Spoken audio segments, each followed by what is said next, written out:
Então, boa noite, paz e bem. Um prazer estar aqui com vocês. Sou Peterson Prates, de Sapopemba, zona leste de São Paulo. Sempre gosto de falar de onde eu venho, porque é neste território onde aprendi a militar, fui inserido nas lutas sociais, me formei enquanto agente de pastoral, e é a partir de Sapopemba que eu preciso pensar a economia, né? Então, assim como a gente foi a Assis eu levei Sapopemba, cada uma das companheiras levaram os seus espaços, os seus territórios, para assim a gente montar, né, essa colcha de retalhos, né, indicando um novo pacto econômico. Isso que o Rogério traz é interessante porque essa nova economia, e o Papa usou aí, iluminada, né, pela primeira vez, a gente tem que colocar ainda mais alguns qualificativos para ela, né? E o primeiro já vem no título do livro, que é realmada. E aí a gente vai trazer o encarnada daqui a pouco. Mas é interessante essa discussão nesse espaço aqui. E aí eu tenho gostei já de estar nesse espaço e o Alma está transmitindo, porque eu tenho uma relação, sobretudo, com o patrono do Alma, que é Dom Luciano Pedro Mendes de Almeida, que é meu santo de devoção, e é quem vai me ajudar a ligar os jesuítas a Francisco de Assis.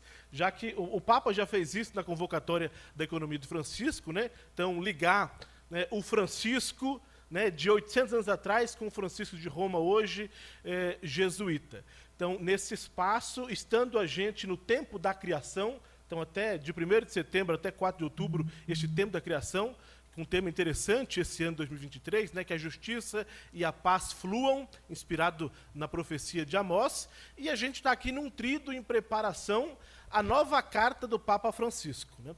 Então, o Francisco anunciou que vai ter uma Laudato Si 2.0, eu estava chamando assim antes de saber o nome, né? E aí ele anunciou o nome, vai ser Laudate Deum, então, salve Deus. Então, a gente diz Laudato Si e Laudate Deum. Então, que vai ser mais um instrumento para a nossa organização. E para a gente também que vai discutir novas economias, já que a gente da BEFIC, todos os militantes pela economia de Francisco e Clara, a gente entende que nós somos filhos também da Laudato Si. Mas aí, Rogério, falando desse caminho percorrido, e é um caminho percorrido não só por nós da articulação brasileira para a economia de Francisco e Clara. Tantos outros antes de nós já discutiam formas, né, e pensavam alternativas de um novo pacto econômico, né? Então, e a gente pode falar também no ambiente eclesial. Então, por exemplo, o padre Lebré, né, conhecidíssimo com o projeto Economia e Humanismo, ou então outras formas de organização comunitária, territorial e lutas sociais que traziam essa relação de discussão econômica, como foi o movimento contra a caristia e tantos outros movimentos populares. Eu, que sou de comunidade eclesial de base, as comunidades sempre discutiram economia.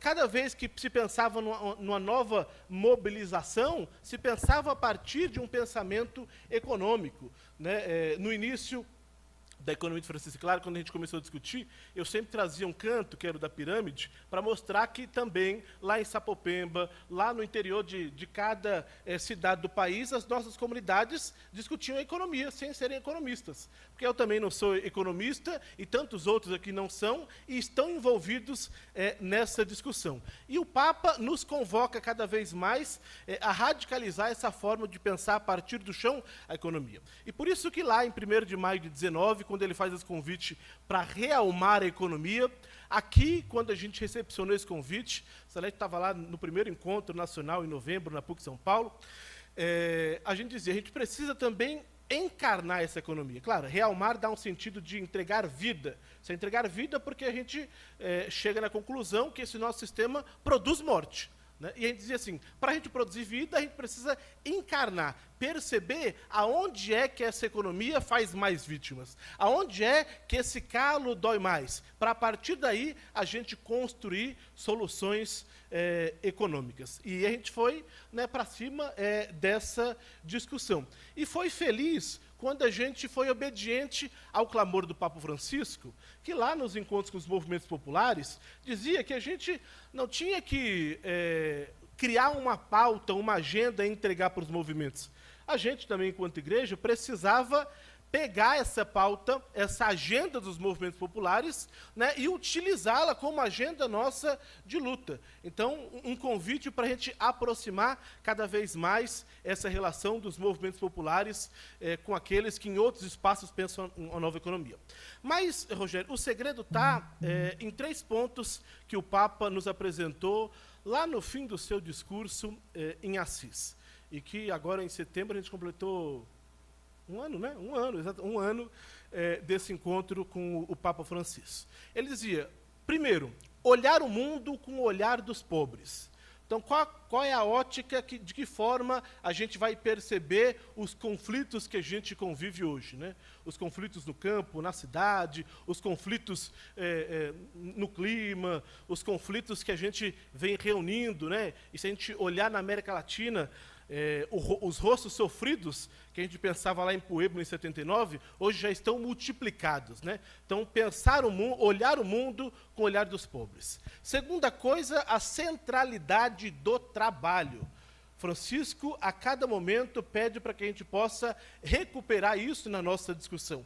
E hoje, com uma urgência ainda maior. A gente hoje fala da uberização, de novas formas de precarização da força de trabalho, uma realidade onde a gente vê se definhar, por exemplo, né, o emprego formal de carteira assinada, que no tempo do meu avô era quase, né, mais costumeiro se ver. Hoje não, são novas formas de trabalho, onde você se distancia de uma forma de seguridade que lhe garanta também sobrevida na velhice, na doença, tudo mais. Então, olhar com o olhar dos pobres, a centralidade do trabalho e encarnação.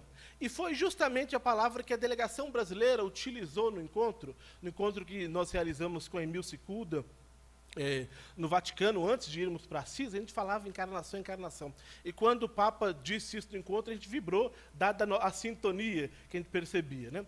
Porque encarnação é justamente isso, a gente perceber que a realidade é superior à ideia. A gente perceber que, para além de boas ideias, as boas práticas precisam ser valorizadas. E uma articulação precisa pensar isso, precisa reunir tantas práticas que acontecem nas nossas periferias, em cada canto desse país, que vai na contramão dessa nossa realidade. Então, hoje, a gente pensa quase o neoliberalismo como um modelo de vida, porque ele entrega para a gente o individualismo, a concorrência, o eu acima do nós, e cria uma desvinculação comunitária grande, como o Papa Francisco já dizia na Evangelii Gaudium, lá no capítulo 3, a crise do compromisso comunitário, né? E a gente tem que entregar uma nova forma, a gente tem que recuperar o fazer comunidade, a gente tem que recuperar a cultura do encontro. É só dessa forma comunitária, coletiva, que a gente consegue construir outra forma de economia. A gente não vai conseguir transformar a economia se a gente achar que soluções muito bem escritas, encadernadas, né, mas feitas sozinhas, no conforto de uma sala, vai fazer a gente construir este caminho de uma transição ecossocial. Não vai garantir. A gente precisa estar com a mão na massa, o pé no barro. A gente, nesse caminho, vai encontrar, evidentemente, contradições, mas que isso vai fazer a gente fazer esse processo de transição tão necessário. Então, acho que isso são pontos essenciais para essa discussão. E aí, encarnar é também a gente atualizar a nossa discussão. Fiquei feliz que, no diálogo de Justiça e Paz do mês passado, a conversa também estava no bojo da economia de Francisco e Clara. Pensar a reforma tributária a partir da economia de Francisco e Clara. Então, a gente usar isso também como uma lupa, como um óculos, né? Que a gente possa perceber os desafios do nosso tempo, para que a gente possa ir aí crescendo, né? E aí, para falar do livro, porque senão o meu tempo já acaba e eu não falo do livro, né? Para falar do livro, Rogério, primeiro, saudar o nosso companheiro Eduardo Brasileiro, que reuniu aqui nesse livro gente boa de todo o Brasil. Eu acho que os 29 autores que escreveram aqui, a gente nunca conseguiu encontrar todo mundo junto, né? A gente vai até hoje se encontrando aos poucos, mas é bonito essa sintonia, né? Então, Realmar a Economia, primeira coisa, né? Não é aquele livro que a gente vai pegar e vai ler como a gente lê um romance, porque a gente quer ali, né, um momento de entretenimento. Isso aqui é, sobretudo, um instrumento. Não é um manual. Aqui vocês não vão achar a forma com que a gente vai derrubar daqui 15 dias o sistema capitalista. Quem dera fosse isso. Mas aqui não é um manual, é um instrumento. Um instrumento que vai ajudar a gente a ajudar as comunidades. Vai ajudar a gente a se ajudar. Vai ajudar a gente a juntar mais gente. Esse é o segredo dessa obra. E aqui a gente tem, primeiro, 3 partes, né? Acho que é interessante a gente colocar as 3 partes. Na primeira parte, novos paradigmas, caminhos, territórios, sujeitos e práticas, a gente olha um pouco também para esse conceito de Clara, o porquê a gente trouxe a companheira Clara ao lado do camarada Francisco nessa esteira de construir nova economia, o porquê a gente pensa o território, o chão, e isso já ajuda a gente a explicar, né, essa de encarnar a economia, estando ela nesse atitude contínua de realmar. A parte 2, encontro, festa, colheita, fala também de alguns trabalhos interessantes, né, que algumas PUCs realizaram, então a PUC Minas, também grupos de estudo sobre a economia de Francisco e Clara, e como que a gente discute os conceitos da economia atual a partir dessa ótica da economia de Francisco e Clara. E a parte 3, o pacto e o nosso futuro comum, onde a gente olha também para os movimentos populares, a gente olha para como a gente pode colocar essa discussão na esfera governamental, e assim vai. E aí, quem adquirir essa obra vai ter também aqui, de extra, né, os discursos do Papa Francisco. Então, tem 3 mensagens do Papa Francisco, porque além da mensagem dele no evento presencial, em setembro passado, a gente tem as falas do Papa Francisco nos encontros virtuais que nos prepararam para esse encontro presencial. E, por fim, lá no fim do livro, a gente tem os princípios da economia de Francisco e Clara, a nossa carta. De modo que isso, né, se torne um instrumento para a gente se ajudar, né, e a gente pensar outras formas de organizar a economia. E ajuda a responder 3 apelos esse livro. Primeiro, um apelo que é a própria conversão da igreja na discussão da economia. O Papa Francisco, desde o primeiro momento do seu pontificado, a gente já celebrou 10 anos do pontificado de Francisco, fala de economia. A sua primeira viagem internacional para a ilha de Lampedusa trouxe também essa discussão, quando falava da questão da migração. Lá na Evangelho Gaudium, né, um grande pacto pastoral, ele cita por diversas vezes, não essa economia da desigualdade, assim continua na Laudato Si, na Fratelli Tutti, em todos os seus encontros com os movimentos populares. Então, ajuda a gente a converter os espaços eclesiais onde a gente está e ainda não estão sintonizados com o programa do Papa Francisco. Porque tem muita gente que bate palma para o Papa Francisco, mas não quer assumir a sua agenda. Então, de nada adianta. E que bom que aqui a gente encontra companheiros e companheiras que querem assumir a agenda desse pontificado renovado do Papa Francisco. Segunda coisa é para a gente estreitar a nossa relação com os movimentos populares. Então, aproximar essas agendas, que a agenda dos movimentos seja também a nossa agenda. E terceiro, que a gente consiga traduzir isso também em um pensar político prático, em política pública, para a gente levar também e recuperar discussões tão interessantes que a gente outrora fez, por exemplo, do orçamento participativo, né, ou então, como vocês fizeram aqui, de discutir reforma tributária, tudo isso eu acho que precisa ajudar a gente a realizar essas discussões. Então, igreja, movimento popular, poder público, precisa estar nessa ciranda da economia de Francisco e Clara. E aí eu acho que acabou, deu meu tempo, né? Ai, que maravilha. Então, primeiro, né, então vocês comprem um livro. Comprem o livro e tem uma promoção boa hoje. Quem leva 2 só paga o dobro, né? Então, vale a pena adquirir esse livro.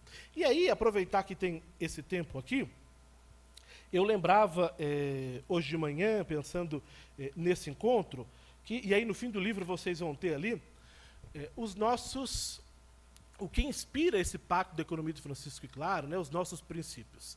E tem um princípio para a gente que é basilar, que pauta o nosso pensar e fazer nova economia, que é o princípio que diz: cremos numa economia anticapitalista. E isso nos diferencia de tantos outros que propõem uma nova relação econômica. Porque tem muita gente aí propondo um capitalismo verde, um capitalismo humanizado, se tivesse como a gente humanizar o capitalismo, como se tivesse como, né, para humanizar o capitalismo é uma tarefa de ressurreição. Ele vai ter que deixar de ser, né, capitalismo para que seja humano. Por que isso é importante, a gente recuperar isso, né? Primeiro, para ser fiel ao chamado do Papa Francisco. Ele propõe a gente pensar uma economia anticapitalista, porque para ele, e tem que ser para nós também, o capitalismo não é o fim da história. E é por isso que a gente está aqui. E é por isso que a gente entrega as nossas vidas à militância. É por isso, porque a gente sabe, a gente acredita e a gente constrói isso. O capitalismo não pode ser para nós o fim da história.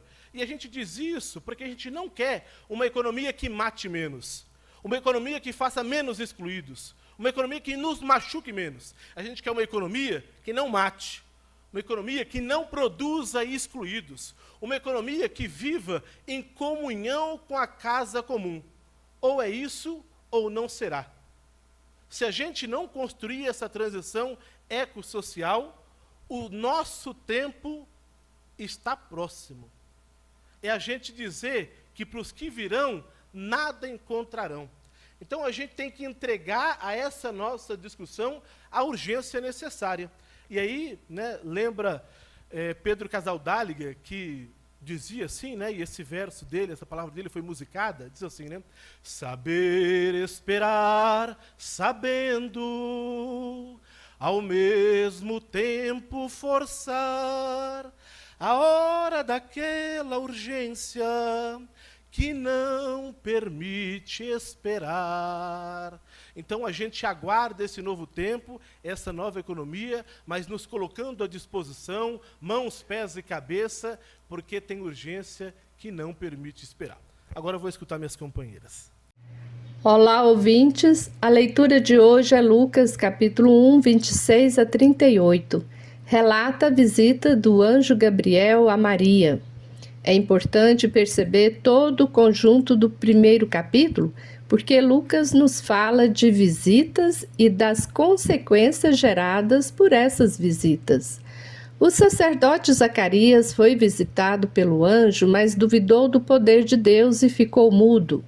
Maria, ao contrário, após acreditar, colocou-se a serviço de Deus, dizendo: Eu sou a serva do Senhor. Faça-se em mim segundo a tua palavra. Logo em seguida, Maria visita sua prima Isabel, levando em seu ventre o menino Jesus.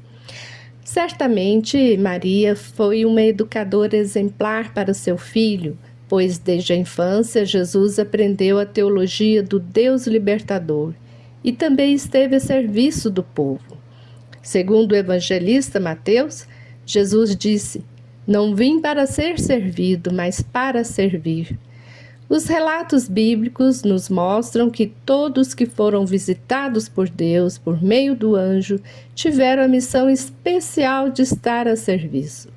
Deus visitou o seu povo, diz várias vezes o texto bíblico.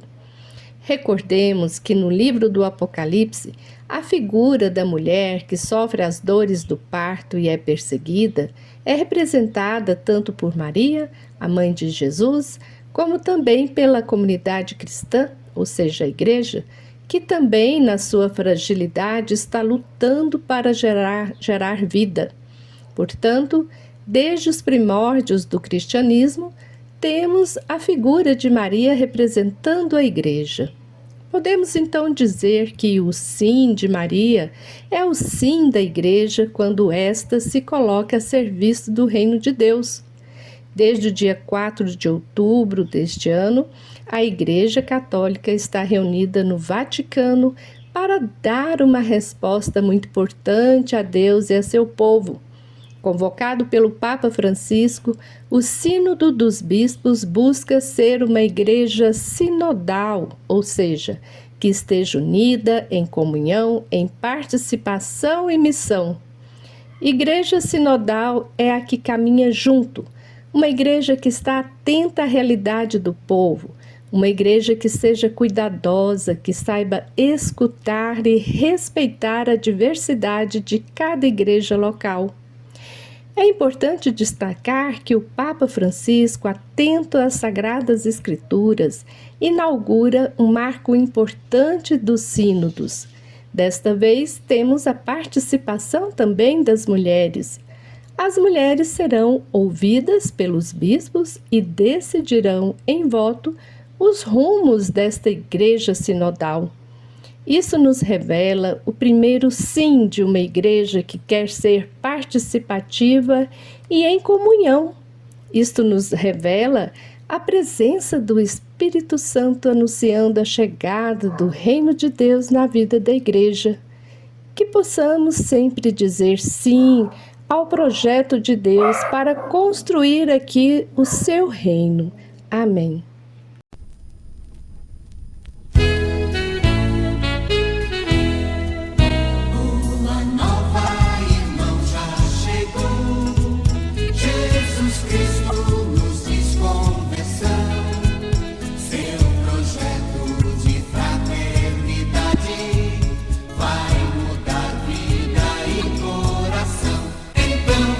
Justiça e paz.